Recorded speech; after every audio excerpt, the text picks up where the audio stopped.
these are the top 7 deadly fitness mistakes that are ruining your gains and ruining your progress in the gym. Now, getting straight into it, the first mistake is ego lifting. It's trying to progress too fast in terms of weight. And this will hit everyone at some point. And some people will learn the hard way not to ego lift. In fact, a lot of people will get injured from ego lifting. I thankfully didn't get injured, but I was ego lifting for a very large part of my fitness journey. And you don't make more progress by lifting more weight. I know that we want to lift more weight to impress ourselves, to impress others. And the way to not ego lift is to discipline yourself not to do it. It's ego lifting is a bad habit. It's a tendency that should be cut out. So the best way to cut it out is to discipline yourself not to do it. There's also environment changes that you can make, like working out in a less crowded gym where you don't feel like you have to impress people and you don't feel like you're competing with people in terms of weight. It certainly feels better if you're working out in a less giant and more private gym, because it's also like a closer, nicer environment. The second mistake that people make, that everyone is has almost I think almost everyone has fallen victim to this, is not tracking their workouts. I didn't track my workouts for the first year or maybe 6 months that I was training, and I still made newbie gains, but so you can go for a while without tracking your workouts, but eventually you need to start tracking your workouts, because if you don't, you're not going to be able to progressive overload. At the beginning, anything goes, but later on, you need to be progressive overloading. You need to be doing everything right. You need to know that you're making progress, because progress won't be as fast. Now, third mistake, bulking too hard. A lot of people, when they start their fitness journey, are very skinny. I was. In fact, I weighed like 45 kilos, 100 pounds. Now I'm at 64 kilos, 140. I think 140. Yeah. Anyway, what I learned, well, I didn't have to learn this, but a lot of people who weren't maybe as skinny, who were maybe skinny fat, they bulk a lot, and then when they do build muscle, they realize that they're like 30% body fat and that they have to lose a lot of weight. And while it builds the same amount of muscle and maybe only a little bit more muscle than clean bulking, it doesn't build. It gives you much more fat that you have to cut, and with that fat you will also lose a lot of muscle. So overall, it's always more efficient to do a clean bulk. Now, the fourth mistake is the exact opposite of the third mistake. It's not bulking hard enough. I know these two may seem opposite, but there's a very good and pretty wide equilibrium that you can find for bulking. A lot of people are scared to bulk to lose their abs, which makes sense because they want the physique for the validation. But if it's your first years of training, you first of all have a pretty good metabolism and you don't lose your abs that easily.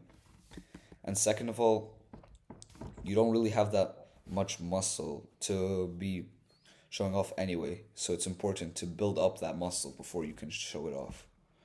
So everyone kind of has to go through this bulking and cutting stage if they want to become big. This main gaining thing isn't really true. It doesn't work. You need to bulk. Because another reason is most people start lifting in their teenage years. Not most people. A lot of people start lifting in their teenage years.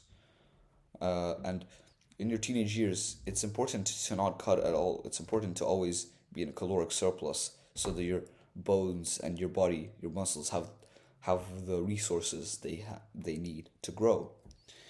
If you're not in a caloric surplus while you're a teenager, unless you're obese, you should be in a caloric surplus as a teenager. Anyway, the fifth mistake is again related to bulking and cutting, and it's switching from bulking and to cutting and back too often. Imagine you bulked for 3 weeks, you gained a little bit of fat, and you start cutting. You cut for a week, and you're back to normal. But you didn't build any muscle. You would have built way more muscle in 3 weeks if you just bulked than if you bulked and then cut for 1 week. This is called like, it doesn't have a name. It's just dumb. It's just a bad mistake. It's, well, like, why would you do it? It's not good for you. And also, always changing up your meal plan.